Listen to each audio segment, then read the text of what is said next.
Welcome back, wrestling fans. This is the Mount Rushmore Wrestling Podcast. We are in episode 13.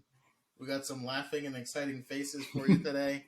Yep, ready to go. What a pay-per-view this past weekend. AEW Revolution.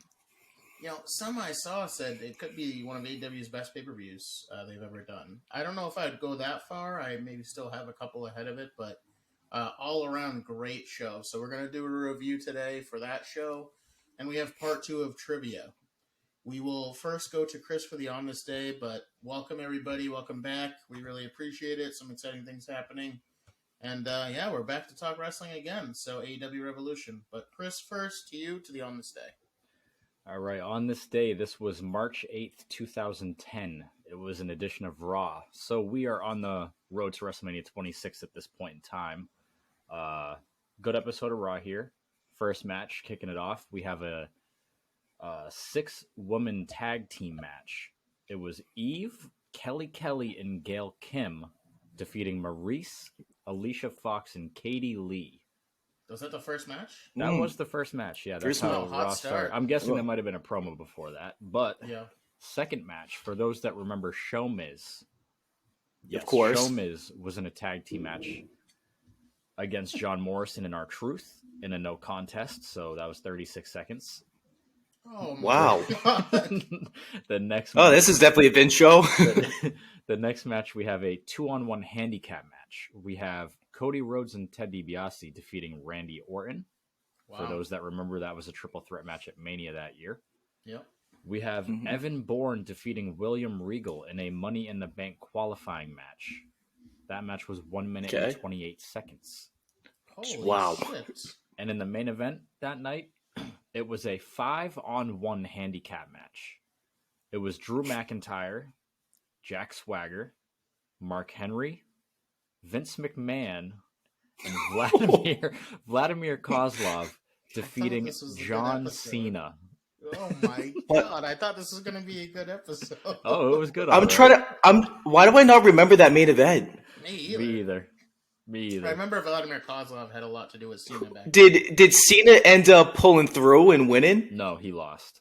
It was no DQ. Okay. It was no DQ. But there was a dark match that night after the show in which John Cena and Triple H defeated Batista and Sheamus.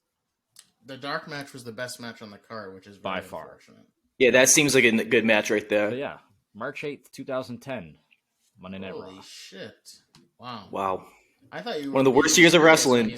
When you said it was going to be a good show. No, definitely not. I try to pick different ones. I try to pick bad ones. Yeah, when you said 2010, I'm like, yeah, this is gonna be hot garbage. I know 2010 was not good, but that Mania wasn't bad. But I guess the build was terrible. I guess. Whew. Yeah. Well, from this week's Raw, we are definitely off to an even faster paced start. I think they got a lot of loose ends tied up this week in pushing feuds forward. So we're going to do our Raw review. We'll have that out Friday with some other stuff in that episode as well. But tonight, we are focusing on the pay-per-view, so AEW Revolution. So first match, let's go to overall thoughts. Overall thoughts, guys, on the pay-per-view. I mean, like I said, I thought it was very strong, and what I will say, highlighting a lot of the young talent in AEW, their homegrown folks. Also, you know, I rat on them, and I'm sure people will come for me, but their storytelling hasn't been the strongest. But I thought this pay-per-view had a lot of strong storytelling in the ring as well, so I really appreciated that. Yeah, something we can always count on is definitely the match quality in AEW. I mean, that's always going to stand out compared to WWE. We had some matches that we've never seen before in AEW. We had a Buried Alive match. We had an Iron Man match. We did have another Trios Championship match, which was a great match. We just had so many cool spots during the night. And like you said, the storytelling in ring was a lot better that night, which I really appreciate. But yeah, overall, I mean, it's probably definitely a top 5 AEW pay-per-view of all time. I'd give it like an 8 or a 9 out of 10, though. I think it was really good.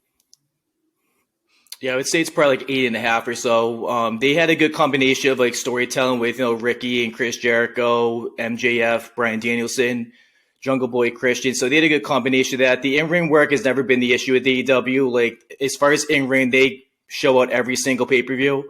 And as they should, because you only have probably 4 or 5 pay-per-views every year. So it's like you got to be able to show out, which they always do. So I was impressed by it overall.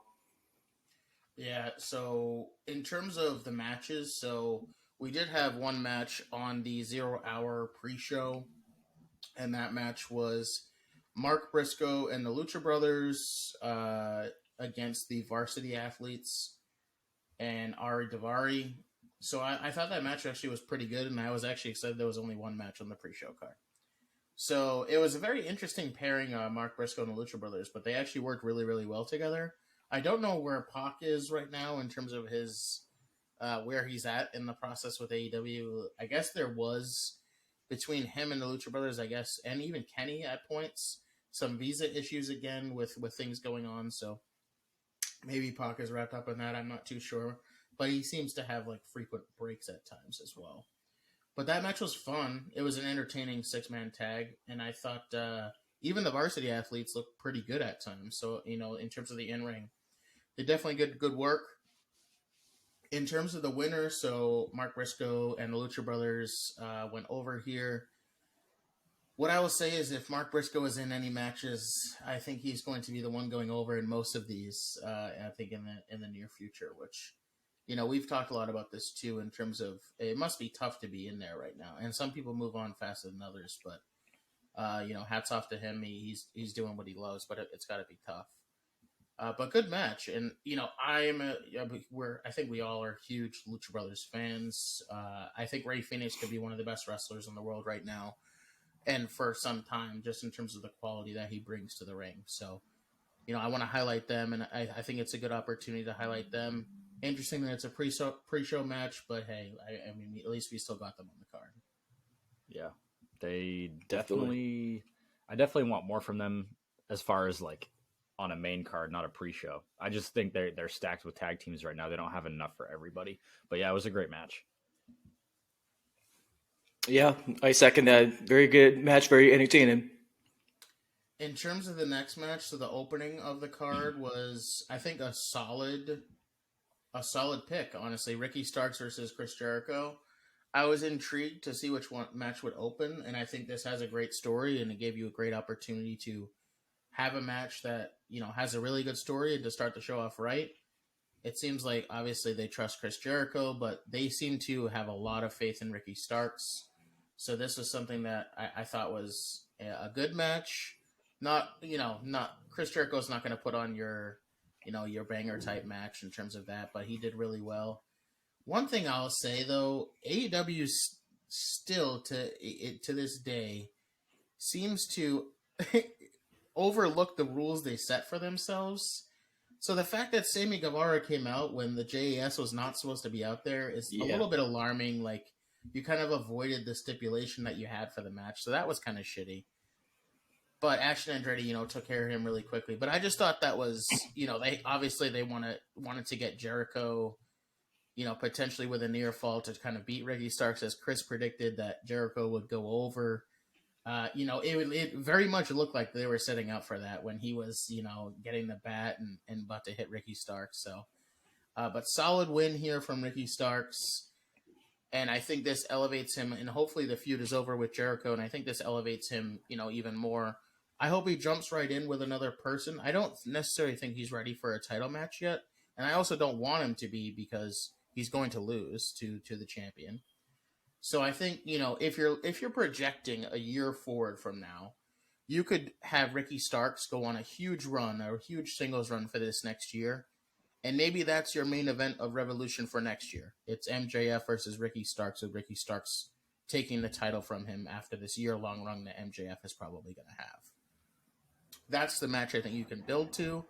There's already past tension there. They had the stuff going on with the Dynamite with the one match.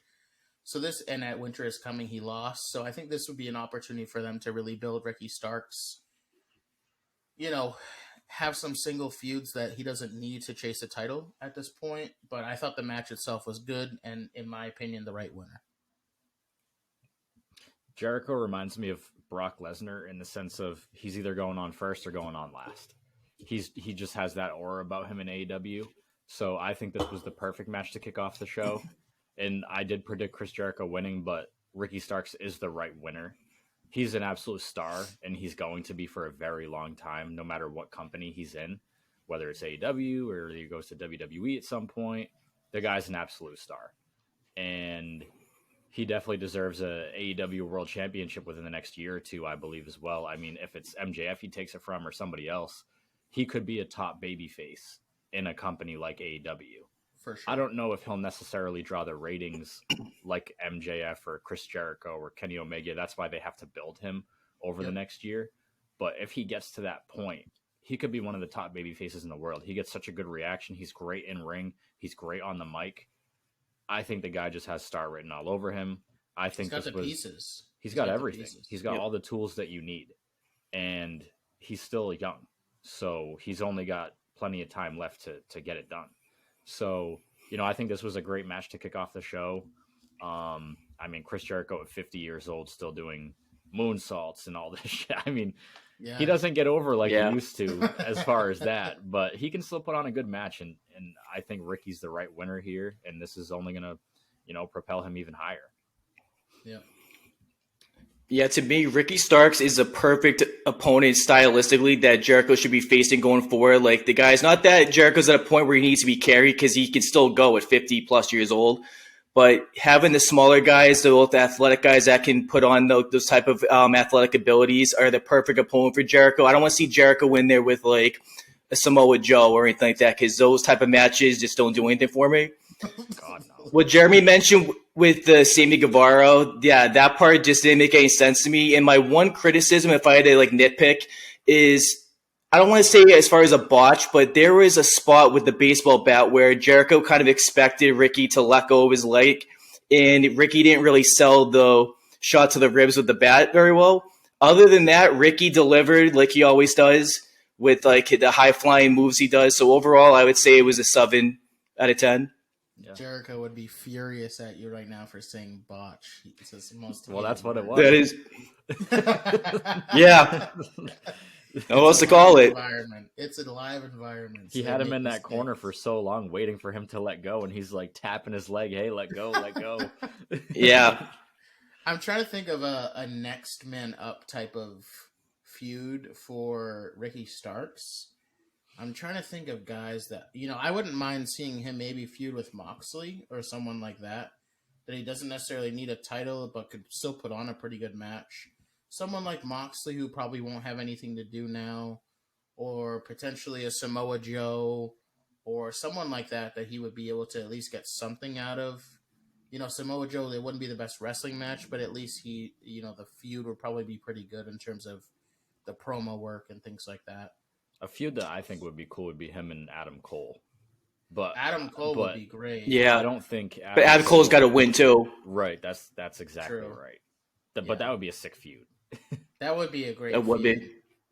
And I think I can't confirm, it's the 29th of March that Adam Cole will be back. That's the same night that All Access is debuting their, the All Access TV show based on AEW. So he said he was going to be in ring that night. So I believe it's the 29th or something like that of this month. So that was a good opening match. That led into Jungle Boy against Christian in the final burial match, aka basically a casket match.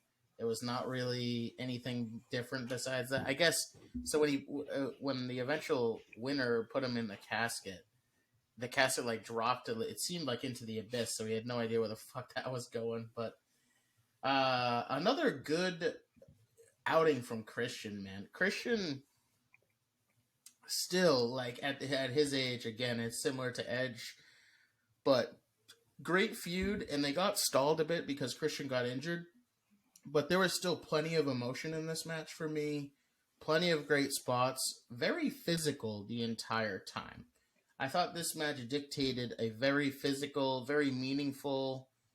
Everything about it was really just around that theme, and I thought that's what the feud called for, and they really delivered on that. Christian really delivered on that, and we had Jungle Boy going over in this match, which I think most people predicted, but it was still a match that brought some unpredictability to it, but also, like I said, in terms of the moveset, Jungle Boy ended the match with having to do the concerto, the one thing that he really didn't want to do in terms of being able to bury Christian, put that final nail in the coffin per se.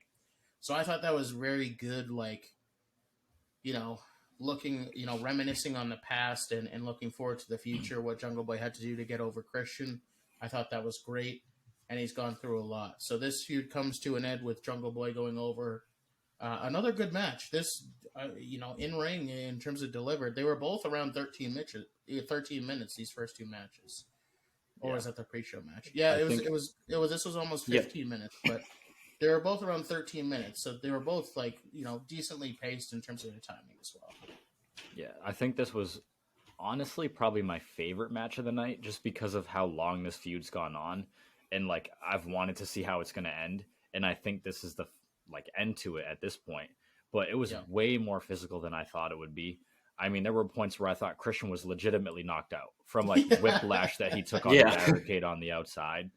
And the barricade. That was ridiculous. I thought he was legitimately knocked out. It's crazy. And then Jungle Boy's family being ringside threw a lot of emotion into it. And like Jeremy said, the concerto at the end to deliver the final blow to win the match was the perfect way to end it. And it's funny because Christian as a singles competitor in WWE, when he was at the mid card, I enjoyed him, and then when he went to the World Championship, I didn't really care. But his run in AEW so far, I'm all for it. I want to see Christian weekly. I want to hear him on the mic. I want to see him in the ring. I think he's unbelievable right now for what he's doing. So I think that match was really good. It was my favorite match of the night. Yeah, shout out to Christian. Him and Edge are so similar on so many levels with they reinvented themselves. They came back from long hiatuses where there's an injury or anything like that. Looks incredible. And as far as the promo work that he's a Christian has elevated his promo work to another level with this feud, because they went to a whole different place with how personal they got. And then in ring, Christian took some crazy bumps in this match. And then on the offensive side, he was whipping Jungle Boy with that belt as hard as he could. And Jungle Boy is tough as nails because he's not a big guy. And he was able to take those shots. And that concerto at the end, I didn't think Jungle Boy had it in him to do that because he hit him hard with that. I thought we were going to see a tombstone at some point in this match, to be fair. But that's the only thing that would have put the icing on. Don't forget tombstone in the main event. Hey, don't forget the spot on the steps. When they both took that was steel steps. Yes. Oh my god. Yeah, that was insane. Highly physical match. I love that match as well. One of my probably my second favorite of the night with that one. So shout out to both guys for that one. Yeah, so it ended around 15 minutes. Jungle Boy gets the win. I think this feud also ends. The last thing I'll say is just a funny note.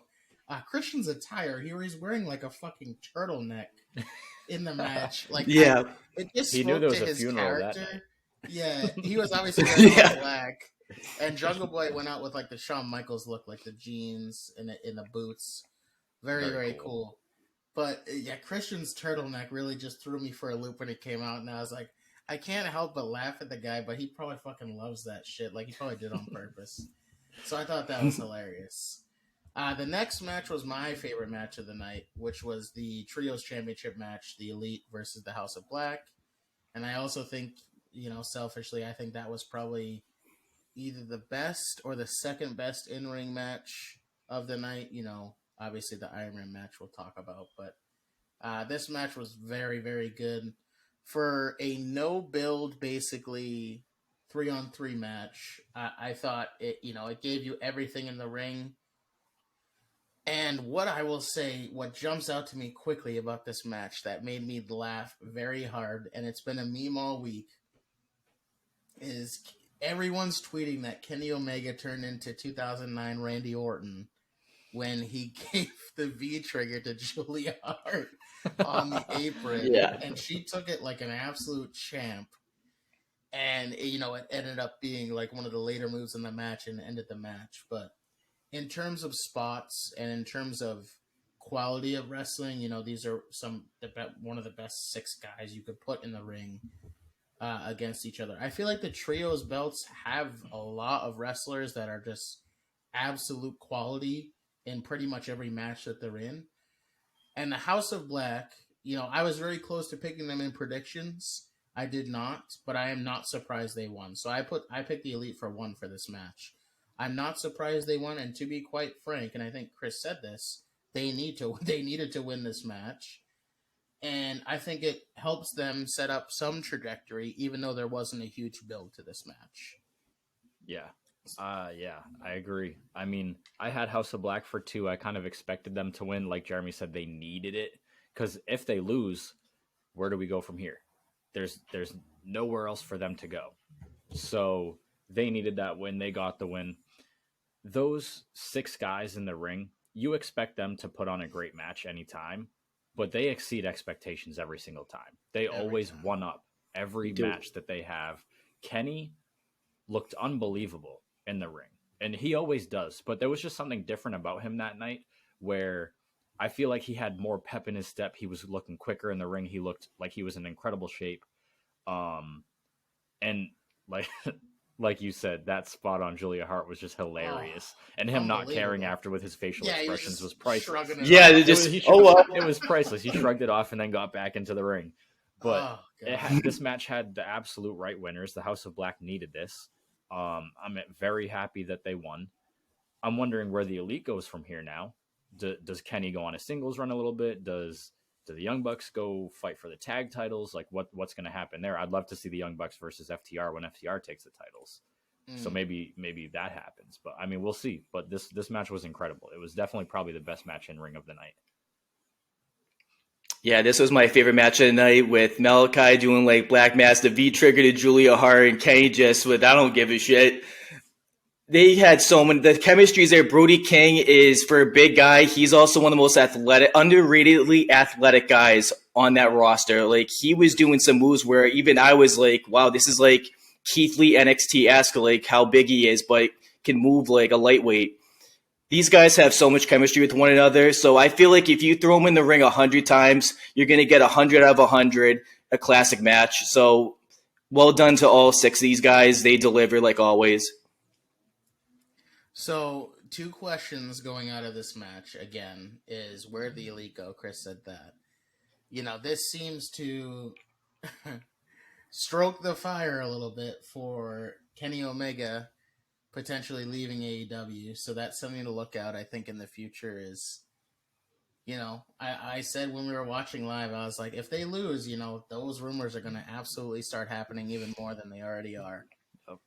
And I think the Young Bucks follow, but it's interesting. I don't know where any of these folks go from here. I'm interested to see who challenges next for the House of Black, because it seems to be like, I guess they're a heel team, even though they do get cheered a decent amount. So, we'll see what happens. Maybe it's Orange Cassidy and the Best Friends or something like that they do a trios run, just a couple feuds with. But I want them to continue to try and build up to these trios matches, because it seems like it's, they'll pick a new competitor every week. In my eyes, like, you should be building that repertoire with the same team. You fight them a couple times and you see how that feud goes. Whether they win or lose, it doesn't matter in my opinion. But you build that continuity with that team, and you have them face, the same people a couple times. You have them beat them, and then they go on to another team, such and such. So I'm hoping they do that for the House of Black and able to really, the Elite did a good job in terms of holding the trios titles, but even they didn't have like a super long run after taking it from Death Triangle. So I'm hoping that they give the House of Black some time to really develop as their characters and also develop as a trio. Right. Because we all know the in-ring stuff will be there, but it's about developing these characters now. Right. When you think about it, like, when you think of trios, you think of House of Black, Elite, and you think of the Death Triangle. Other than that, I mean, you got to build a really strong babyface trios team to even put up a fight with House of Black. I mean, I said when we were watching, I would have loved Adam Cole in the Undisputed Elite, like with Bobby Fish and Kyle O'Reilly, to possibly fight for that. Who knows what's obviously Bobby Fish isn't around anymore, but maybe Adam Cole joins forces with the 2 other guys. Who knows? But I mean, they got to build some strong babyface teams to face the House of Black. For sure. Maybe Best Friends in Orange Cassidy down the line. Hopefully, if they build the right build down the line. I think they're the logical choice, but besides them, you still need to have a division that can actually go after these belts. So it'll be interesting to see where they go from that. Right. And Jeremy, to kind of going back to the Kenny stuff, I feel like with Tony Khan, if he's really scared that Kenny's going to leave, I think now's the time that you put him on like a world championship singles run. So start building him up against MJF at this point, because if you don't really have Kenny and the Young Bucks doing anything going forward, then what's the incentive for all three of these guys sticking around? Do you have Kenny go after the title though and take it from MJF? If you're fearing him leaving the company, I guess, but I don't think so. I think you at least at the bare minimum put him in that match against MJF, because he'll still be in the spotlight, and then just have him lose in a dirty way where MJF either uses a ring or have interference for somebody that sticks around, and then or maybe someone costs Kenny the match, and then Kenny jumps in, like MJF retains, but then Kenny starts like another singles run against somebody else, and then as the 9 months wears down, and then once it comes down to free agency time with him, then we'll see where his head's at. Yeah. I think it's a interesting subject to talk about, and we'll talk about it a lot as we kind of get closer to Kenny making his decision, and we'll talk about FTR later because there's someone else that seem to have made their decision, but Dax came on the podcast this week and said not so fast, like we're signed through April, so we're gonna we'll be a part of that, but that's it for now, so stay tuned. So we'll see about Kenny. So next match was Saraya and Ruby Soho and Jamie Hayter for a triple threat. Probably the weakest match on the card, but still wasn't a bad match in my opinion. I think it just got overshadowed a little bit by some of the other matches. I think it got overshadowed by Toni Storm being out there. Yeah. She was yes, good for sure. Probably true. Yeah, nice jiggle. Toni Storm, yeah, she's crushing it. I am very suspect though of Toni Storm and Saraya being the heels in this environment. For Saraya, I think it's a little bit more natural. For Toni Storm, I think it is something that's not necessarily fitting with her. That's just my opinion, so I don't know about that, but yeah. So this match, I love Jamie Hayter, so I was happy she retained, and we move on. What I thought was cool at the end, we got Ruby Soho turning basically to join Saraya and Toni Storm as kind of like the ex-WWE folk. So now we need that third AEW, it seems like third AEW woman to join the ranks against them in the 3-on-3, which I'm sure we're getting soon. Either Dynamite Rampage over the next few weeks, or we're getting it at the next, TV. They probably won't wait for Double Nothing, but it'll be on some TV feature pretty soon here. So I'm interested to see that. A lot of things we talked about were, does Mercedes Moné make sense in that situation? Where was she going to come out? She would, logically fit in with the ex-WWE people. So it didn't really make sense for her in that spot. So I did think it was cool. Ruby Soho did pull the rug from under them and, turned heel in a way. We'll see what happens with that feud. We'll see who Jamie Hayter feuds with. I'm sure she'll kind of be stuck in between this Toni Storm, Saraya, and Ruby Soho angle for a little while more. But Jamie Hayter wins, again, the right winner, and we'll see where we go from here. Yeah, this was a predictable one, like Jeremy said, probably the weakest match of the night. I think personally it was a lot better than I thought it would be. I didn't think the match would be as good as it was. It had the right winner. It's too early for Jamie Hayter to lose that title. Like Jeremy said, again, the coolest part was when Ruby turned heel and joined Toni and Saraya. They need to stop doing the stupid L spray paint. I'll say that. I'm not a big fan of that. Somebody I was thinking that could join Jamie Hayter, though, would be Thunder Rosa. I think she would make a lot of sense. She's an AEW girl, always has been. She hasn't been with her and Britt, but right. I think they can squash that for now. Get back to that later. Yep. But yeah, I mean, it was a decent match. What was it? Probably 10 minutes. Everything was over 10 minutes in the card. Right. On the card. Yeah, every match was over 10 minutes. Right. So, I mean, they gave them decent time. They had some cool spots during the match. I think all three women are still very good wrestlers, including Saraya, who just came back recently.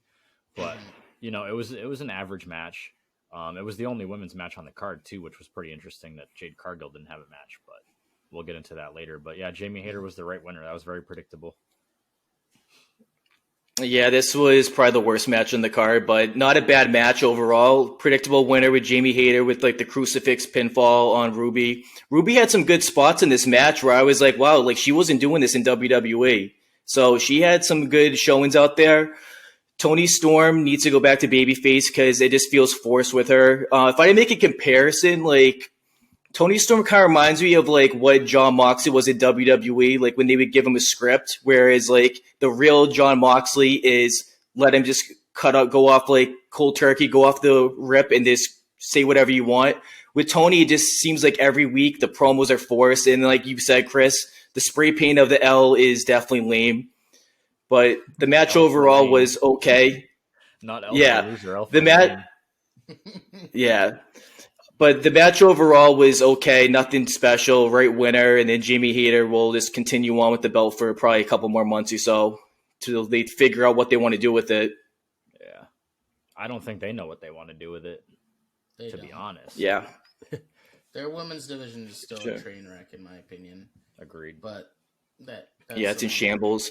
Yeah, we'll have to figure that out. Gotta get Sasha. Was Mercedes. Yeah, Mercedes. Monet. The next match was another incredible match on the card. So it was the Texas Death Match. What else do you have to say besides what the fuck are these guys doing? The physical pain and punishment in this match was well documented and very visible throughout. You know, they were both fucking bleeding up a storm between, you know, the head, the back. The shit in this match is stuff that you don't see on, like, the occasional pay-per-view. So, you know, if you're not a fan of blood, you ain't watching this match. I mean, of course we knew Jon Moxley was going to bleed. But, you know, everyone was bleeding and they were bleeding everywhere, so it seemed. But I was actually very entertained. You know, all jokes aside, the actual, like, it was tough to look away because it was like a train wreck, but it was a train wreck that you were so intrigued by because they were, you know, it was just in front of your face, and, you know, you just wanted to see how it would end, honestly. The ending of the match, too, was wild. You know, they got tons of offense, and I'll let them talk about specifics, but, you know, the ending, the chain, basically hanging Jon Moxley to win, I thought was very impeccable in terms of their timing, because they definitely, you know, you didn't want to get stuck up there too long in terms of fucking actually hanging him. But also just, you know, it was very creative in the way that they did the match, and the finish of the match was very creative. I did not, obviously, and I think these guys said that too, like when we were together, but I didn't love the quick tap by Moxley. I thought they were going to let him pass out. But besides that, honestly, the match, you know, it's definitely a 9 out of 10 match for me in terms of like the quality that was like gripping, and it was very entertaining. That's what I watch those types of matches for, and they delivered on that. Yeah. Like I said last week in the prediction video, I think these are the two toughest guys in AEW by far. And, you know, I'm a guy, these guys know that I can watch injury videos all day long. I can watch blood videos all day long. This was hard to watch at some points for me. It was extremely hard. The fork to the forehead of Adam Page, the blood just dripping on Moxley as he's hitting him in the head with the fork. So many barbed wire spots. Yeah. It was just like disgusting at some points. Yeah. But like Jeremy said, you can't look away because it's so entertaining. It's so hard to. And Hangman Page definitely lived up to his name at the end with the win. Hangman, you know, hanging Jon Moxley for the win. Yeah. He lived up to that name. And this is another match that, like, you know, it was so physical, and they literally wanted to kill each other in that ring. And I'm not going to say that this was a predictable one, but Hangman definitely needed this more. Jon Moxley did not need this win. It does way more for Hangman. So I think the winner was right. But man, this was one of the most brutal matches I've ever watched live, and it was incredible. So on the last prediction video, I said Moxley was probably going to lose about 50% of his body weight in blood. I might have to up that to 80% after what happened. This match was barbaric, and Jon Moxley just does not care. Same thing with Hangman. Those two went to war. Like, the spots they had, it looked just like the second coming of Mick Foley. Like, the board with the barbed wire on it, the fork to the forehead just opened them up. There was one spot where Hangman was on the top rope and Moxley threw him off, and Hangman almost missed the table completely. Got like the tail end of it on his back, where I'm like, that was a spot where I was like legitimately concerned. The only thing I would say is, in kind of what Jeremy touched base on, I was very surprised that Moxley tapped, because his whole aura is to never quit. I mean, well, John Cena, but other than John Cena, Jon Moxley, his whole demeanor is just like, I don't care, I'm not going to quit. I'm surprised he tapped. I thought he was legit just going to pass out, because that chain was wrapped around him like bad. And especially with like his weight leaned up against the rope, I thought he was immediately going to go to sleep and they were going to call it. Other than that, this match delivered. I love these type of matches. The stipulation, like the violent, the blood matches, people, sometimes you're going to get mixed reaction, like, oh, is it too much blood? Is there not enough blood? Well, if you were a fan of Attitude Era, then this shouldn't have been an issue with anybody. So overall, this delivered. Right winner, in my opinion. And I think this elevates Hangman to be that next person for MJF, in my opinion. I think that's probably what this match leads to, is Hangman going, to challenge MJF and be that babyface. I don't think he beats him, but it gives him an opponent for a while. Maybe they have a couple matches out of it, and they kind of go from there. But I think that would potentially be your double or nothing match, is MJF against Hangman. So I think that's probably what this lead will lead to. It's tough. I guess you could throw Kenny Omega in there and a couple other people, but I do think this leaves Hangman as your number one contender, so it seems, for MJF's title. So great match, long match, about 20-25 minute match. So obviously not as long as the main event, but the second longest match on the card. The next match, I feel bad for Wardlow and Samoa Joe. Not only because the TNT title just seems to be struggling these days, but also to follow that fucking match. Like, that is a very difficult spot to be in. So I thought they definitely kind of got the shit end of the stick, in my opinion, because, and they went about 10 minutes, and it wasn't a bad match either. I also thought that was a decent match between the two, and Samoa Joe didn't seem to, like, gas out as much as he used to, or has been. So I thought that was nice to see, but just a tough spot. For me, very predictable winner, so I had a feeling Wardlow would win, and I think we all picked Wardlow. This sets up the match with Powerhouse Hobbs. This is something I just want to talk about quickly, is I think they just missed the ball with Wardlow when he was white hot, maybe 6, 7, 8 months ago, and he was TNT champion. As soon as he won the belt, it seemed like he fell off a fucking cliff, and they had no idea what to do with him. So this, I'm hoping maybe he gets some of this back, but it's tough to strike lightning in a bottle twice with the same guy. I'm not saying it can't be done, but, sometimes you just miss the beat. Like, I'll use the Braun Strowman example as an example. When Braun Strowman, when he was fighting Roman Reigns back in the day, he was as over as he was probably ever going to be. And they didn't pull the trigger either. WWE missed that boat, and they gave Braun Strowman the title later against Bray Wyatt in a feud that was not great, and no one wanted to see him champion. So, sometimes you just have to execute. When a guy gets super hot, and, for example, Sami Zayn, they're not going to give him the title either. But when someone gets super hot, sometimes you really just have to go off of, okay, this is like one of the hottest things in the company right now. We need to pull the trigger. Let's do this, and let's strap the rocket. Because if you don't, you're, in this case, no one probably really gives a shit about Wardlow right now. And which is pretty sad, because in terms of an athlete, in terms of someone that's one of their bigger guys in stature, but also one of their bigger guys in terms of draw. It's unfortunate. So that I unfortunately think that for me overshadowed this match was him winning back the TNT title. First of all, I could care less because I don't care about the title. And second of all, like it makes me feel bad for Wardlow because of how big of a spot he was already in. Yeah, this match was pretty predictable once Powerhouse won that ladder match on Dynamite last week.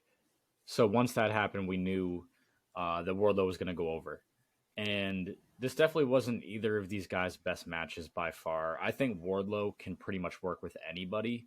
He's a guy who, for his size, should not be able to move as well as he does. He's just a freak. And Samoa Joe is a guy who I personally think works better with smaller guys. I don't think he's a guy that works good with like guys like Wardlow, Powerhouse. You know, when he was in his prime in TNA, he was working with Christopher Daniels, AJ Styles, Kurt Angle. He was working with guys smaller than him. And he put on fantastic matches. And yeah, he's a little bit older now, but he's pretty much in the same size as he was then. So yeah, I mean, it was predictable. And it's too bad that they didn't pull the trigger when Wardlow was over. And I think something that has to do with it is that during that period, I think CM Punk might have been champion, or maybe that was Hangman's first run. So I think the timing would have been difficult to pull the trigger. But like you said, sometimes you just have to go off script or whatever you have written down, rip it up, throw it out. This guy's so over. The crowd loved him once he split from MJF. You need to capitalize on that. He could be in MJF's shoes right now if they did. And that's something they can go back to if they ever get there, like with the feud with MJF. But and I'm not saying he has to be world champion at that point, but he won the TNT title, and then it seemed like nothing happened with him. They didn't. He was fighting henchmen each week. Like you shouldn't be doing that. First of all, as a champion after you've already been built up. Yeah, and you know it's just it's so irritating to me. That booking was WWE-esque booking. Yeah, that's what that was. I agree. Yeah, that match was probably under 10 minutes or so. Predictable outcome. He chokes out Samoa Joe. And yeah, with Wardlow, the biggest mistake I feel like they made was they started, because I think we can all agree that Dynamite is the superior show compared to Rampage. Like, you can tell, just look at the ratings. They started booking him on Rampage a lot against opponents that, one, we didn't care about, and two, the show in general is unwatchable. That's where I think they messed up, where as soon as he beat MJF, they actually squashed MJF and won the pay-per-views. From that point on, they should have started elevating. They should have pushed him to the moon. Like you guys said, maybe it doesn't have to be a title shot like the main one, but you got to elevate and build off that momentum, and they botched that heavily. As far as Samoa Joe, I agree that he works better with smaller guys, because when he's up against like a powerhouse Hobbs, he wastes a lot of energy. And I think the biggest criticism with Samoa Joe is his gas tank, as far as like, you know, how long can he go? Can he go 10, 15 minutes? Can he go even as high as 20 minutes? Obviously, he's not at that level anymore because of his age.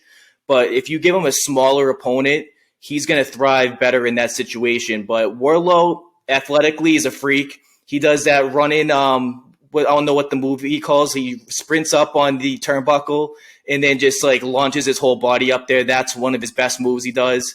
So overall, okay match, but we knew what was going to happen at the end of the day. And then the match that followed was the Fatal 4-Way Tag Match. We had Jay Lethal and Jeff Jarrett, Orange Cassidy and Danhausen, the Acclaimed, and the Guns. The Guns go over here. So, not surprising. They did do a good job in this match of definitely highlighting each team. And also, really, when it came down to it, it seemed like the last, few minutes, at least 4 to 5 minutes of the match, was basically between the Acclaimed and the Guns, which I thought was important and I thought was really good. It gave you like an opportunity of, okay, maybe the Acclaimed do have a chance to win this match, and it didn't seem like a complete blowout. The Guns did win, and then, they got interviewed, so you're like, okay, maybe FTR is coming out. Sure enough, FTR's music hits, and they are back, so it seems for now in AEW. As I said before, from what Dax says, they are contracted through April, or their contract ends in April. So they must be working, whatever the matches they need to fulfill the contract. who knows what's going to happen in the next month? You know, they could completely switch to WWE. From Dax's comments on the podcast, it seems like AEW is the spot for them based on what they really want out of a contract, in my opinion, and that's the opportunity to work house shows, indie shows, New Japan, those types of things. And also it gives them a better work schedule in terms of being with their families. So I think that's something that he mentioned on the podcast this week. So that's something we can take with a grain of salt. But I think they're going to go back to AEW and get this run. I also think that, you know, they're probably next in line in terms of the Guns. That, as I said a few episodes ago, it seems like the Guns would be transitional champions. And it seems like FTR is coming for those belts. Yeah, this was a predictable one for me. I think I had a 7 on the Guns. I think the match itself was good. I think there was a lot of action. I know the three of us don't really give a shit about Jeff Jarrett. I mean, Jay Lethal's great in ring. Don't care about the pairing with him and Jeff Jarrett together. I don't care about Danhausen at all. So, yeah, you know, there was big Danhausen fans. Yeah, there's some he people in this match that are careless to me. But I thought the match was pretty decent. I mean, this was probably the second worst match of the night. It had the right winner, I think. I personally like the Guns. The most action that happened was after the match, though, when FTR came out and Dax Harwood got bloodied up. You know, yeah, he got bloodied up his first time back. You know, so like you said, transitional champions to get the belts off of them. I think they're good transitional champions. I'm glad that they got a run as champs. We'll see what's next, but I mean, like you said, it seems like they're going to re-sign with AEW. It seems like that's their home right now because of the freedom that they're allowed there. But we'll see. I think it was a good match, though. Yeah, it was solid. I just don't like matches where like you kind of throw a bunch of tag teams together and you kind of know the outcome. Like the Acclaimed just lost the belts to them, so having them in there is pretty much a default that they weren't going to win the belts back. Jeff Jarrett and Jay Lethal, like no chance. And then Orange Cassidy and Danhausen, it's like, come on, that was just like a random pairing that they threw like last minute on there. The Guns are terrific. I'm a big fan of them as well. Some good spots, some nice high-flying maneuvers that they were utilizing. But, yeah, transitional champions, I feel maybe they'll have it for a couple more weeks, maybe even a month, and then I think FTR is coming for those belts afterwards. Yeah, so all in all, decent match there for the tag belts. That leads into our main event, the 60-minute, or in this case, 65-minute Iron Man match. Some are calling the best Iron Man match ever. I don't know. I have to really think about it because it may be, honestly, it may be. We should have a separate topic for that, a debate for that one. We'll see. You know, in terms of it being that, I'm not sure. But the storytelling in this match was fantastic. There was a total of 7 falls in this match, which I thought the one overshadowing of this was that's a little too much in my opinion. I predicted a 2-1 finish, and I think that's where they should have left it, in my opinion. But hey, that's just me. But 7 falls is a lot. But they did a really good job. And the only thing I'll say about those 7 falls, once it was 1-0, it seemed like those came really fucking fast, and we couldn't really keep up, and we didn't know what the actual fall count was. Yeah. Because when they hit 2-2, one was a DQ, and then the MJF roll up. So it seemed like that was quite questionable. So I was a little disappointed with that. But the match as a whole proved MJF could go with just about anyone and should be considered one of the best wrestlers on the planet right now. And it showed Bryan Danielson again, even in loss, being able to really put on a show in terms of in-ring wrestling. It's tough for him to miss in the ring. That's what I'll leave it, and I'll let you guys talk for a little while. Daniel Bryan didn't look like he broke a sweat to me. He could go all night if it came down to it. MJF, obviously, to me, was not going to lose at this point of his championship run. And, Iron Man matches for me are so hard to sit through, especially the first half hour. And they did a really good job of only having pretty much one fall up until the 35th minute. And then 3 more came out of nowhere to make it 2-2 within like 2 minutes. So I didn't like that part of the match. Obviously, none of us did. I wanted personally maybe a 2-1 finish or even a 1-0 in overtime finish. But the last 15 minutes of that match, there was so much action. MJF, like Jeremy said, can go with anybody. The guy's great in ring, great on the mic. He's the total package right now. Probably the best heel in wrestling, maybe behind Roman Reigns. But I mean, the match itself was fantastic. I'll have to go back and rewatch other Iron Man matches because I'm not going to say it was the greatest. That was the first one that I've seen, I think, live. Maybe I saw a couple more Iron Man matches live, but like I said, I'm just the type of person who's not really interested in watching one match for an hour because there's a lot of downtime. There's a lot of laying down in the ring, a lot of just submissions that take up time, which is fine. I understand that's going to happen in an Iron Man match. It's just not my cup of tea. But I think the match was still fantastic. It had the right winner. This does nothing to Daniel Bryan at all. This has no effect on him or his legacy. I think it just shows that at this stage of his career, in his later 30s, almost 40, he's still got it no matter what. Yeah.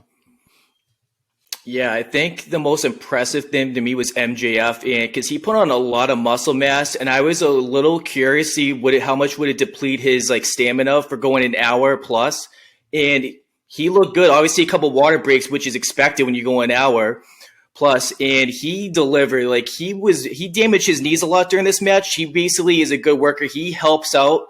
He is a very safe worker, which he will put himself in harm's way. There were a lot of spots where he was damaged, and obviously he had knee pads on, but still.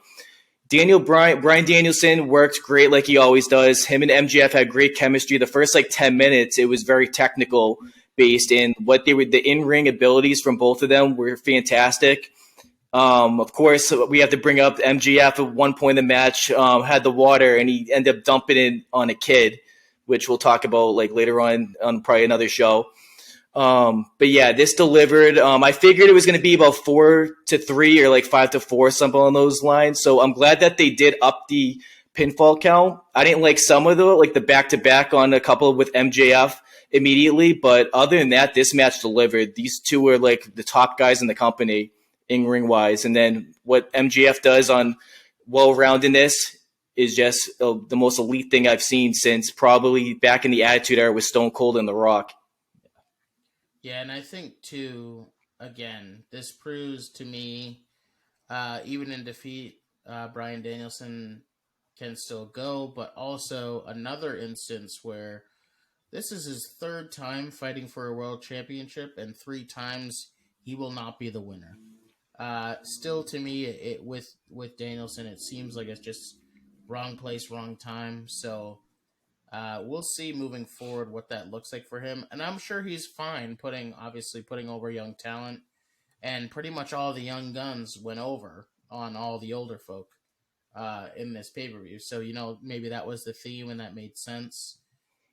Danielson, to me, if he's not the best, he's one of the best in wrestling today in terms of in-ring. And he showed you that again in terms of that.